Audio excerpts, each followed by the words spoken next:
આમ આદમી પાર્ટીના ગુજરાત પ્રદેશ પ્રમુખ ઈશુદાન ગઢવીએ વિડીયોના માધ્યમથી એક દુઃખદ ઘટના પર પોતાની વાત રજૂ કરતા જણાવ્યું હતું કે હમણાં જ સમાચાર મળ્યા કે વડોદરામાં એક બોટ પલટી જવાના કારણે 5 લોકોના મૃત્યુ થયાની આશંકા સેવાઈ રહી છે। ભગવાન આ તમામ લોકોની આત્માને શાંતિ આપે। મોતનો આંકડો વધવાની શક્યતાઓ હજુ પણ રહેલી છે। પીપીપી ધોરણના રવાડી ચડેલી સરકાર એવા કોન્ટ્રાક્ટરોને કામ સોંપી દે છે જેઓ ઘણીવાર લાઈફ જેકેટ વગર પણ લોકોને બોટિંગ કરાવતા હોય છે અને નિયમોનું પાલન કરતા નથી, જેના કારણે લોકો જીવ ગુમાવે છે અને આવું વારંવાર થતું આવ્યું છે।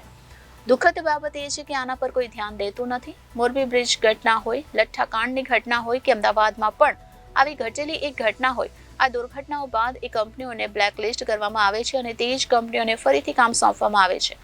આ ભાજપનો જૂનો ખેલ છે।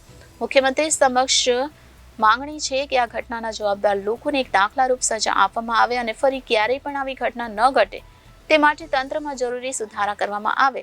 સાથે એવી માંગણી છે કે મૃતકો અને ઘાયલ લોકોને આર્થિક સહાય આપવામાં આવે તેવું વધુમાં જણાવ્યું હતું। વડોદરામાં જે રીતે સમાચાર મળી રહ્યા છે, એક બોટ પલટી છે, એમાં 5 થી વધુ લોકોના મોતની આશંકા સેવાઈ છે। ખૂબ જ દુઃખદ ઘટના છે। ભગવાન તમામ મૃતકોને શાંતિ અર્પે અને હજુ પણ મોતનો આંકડો વધવાની શક્યતા છે। પરંતુ સવાલ એ છે કે પીપીપી ધોરણના રવાડે ચડેલી આ સરકાર આજે જેટલા પણ કોન્ટ્રાક્ટરોને આપી દે છે, પછી એ કોન્ટ્રાક્ટરો લાઈફ જેકેટ વગર પણ બોટિંગ કરાવતા હોય, એના નોર્મ્સ ન પાડતા હોય અને આવું વારંવાર ઘટનાઓ બનતી હોય ત્યારે આપણા લોકોની જાન જાય છે, આપણા લોકોના જીવ જઈ રહ્યા છે। રાજનીતિની વાત નથી, પરંતુ સૌથી દુઃખદ વાત એ છે કે કેમ કોઈ ધ્યાન નથી દેતું।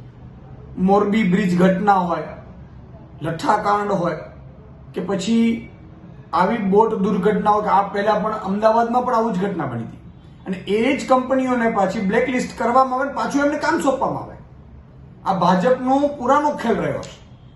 એટલે ખૂબ જ દુઃખ થાય છે કે એક બાજુ આપણા જીવ જઈ રહ્યા છે અને બીજી બાજુ આપણે એક ચિંતાનો વિષય છે। પણ અત્યારે સરકારશ્રીને મારી વિનંતી છે, મુખ્યમંત્રીશ્રીને આ ઘટનાની તાકીદે એને ધ્યાનમાં લેવામાં આવે, જે પણ જવાબદારો હોય એમને દાખલારૂપ સજા કરવામાં આવે અને બીજી વખત આવું ક્યાંય પણ ન ઘટના બને એ માટેનું આખું જેટલું પણ એમને તંત્ર સુધારવું હોય એ સુધારવામાં આવે અને જે પણ મૃતકો છે અને જે ઘાયલ થઈ રહ્યા હોય એમને પણ આર્થિક સહાય આપે એવી હું માંગ કરી રહ્યો છું। જય હિન્દ, જય ભારત। Reporter Arvind Rathod, Janadesh news, Surat.